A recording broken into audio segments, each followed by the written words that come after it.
Bonjour à tous, on commence cette revue de presse en France avec la victoire de l'OGC Nice sur l'AS Monaco hier soir, 2-1 dans le derby azuréen.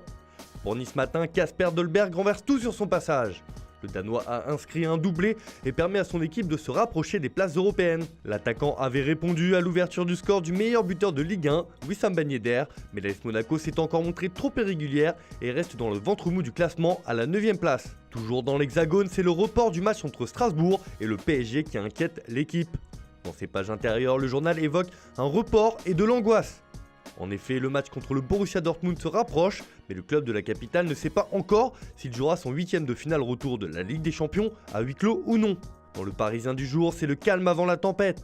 Les Rouges et Bleus débutent la semaine la plus décisive de leur saison avec ce choc contre la formation allemande. Et le report contre Strasbourg n'aide pas à une préparation idéale, mais les Parisiens ont choisi d'en profiter pour se décomplexer. A noter surtout la reprise de l'entraînement de Thiago Silva avec le groupe. Le capitaine a fait de ce rendez-vous européen une priorité et veut à tout prix le jouer.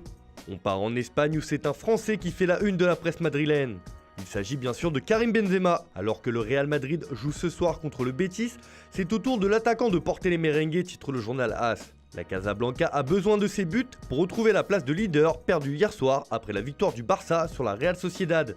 Benzema fait aussi la couverture du journal Marca car le Real Madrid entame la dernière ligne droite avec 12 journées avant la fin de la Liga. Le club de la capitale espagnole n'a pas remporté le championnat depuis 2017 et semble bien déterminé à reprendre son dû cette saison. En Catalogne, le journal Sport estime que le FC Barcelone met la pression sur le Real avec cette victoire 1-0 sur la Real Sociedad grâce à un pénalty de Lionel Messi. Le Barça a remporté un duel très difficile avec un pénalty validé par la VAR.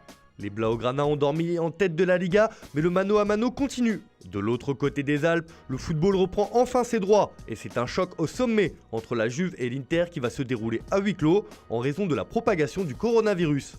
Pour la Gazzetta dello Sport, silence, les gens en parlent et c'est un duel entre Romelu Lukaku et Cristiano Ronaldo qui est très attendu. Le Scudetto est un carrefour en plein désert et cette rencontre est un véritable tournant en Serie A. Malgré le huis clos imposé, Tuttosport veut que les attaquants des deux équipes fassent du bruit avec leurs buts.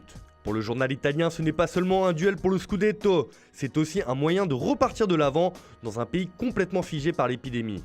De l'autre côté de l'Atlantique, des nouvelles de Carlos Tevez. Merci pour lui, il va bien, très bien même. En effet, l'attaquant a offert le titre à Boca Juniors lors de la dernière journée du championnat. Carlitos a mis son costume de héros à la Bombonera, estime le média argentin Olé.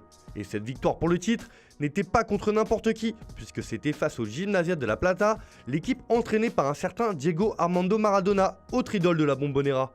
Les Xenèzes remportent ainsi le 34e titre de leur histoire, à un point devant l'ennemi juré River Plate, qui lui n'a pas gagné.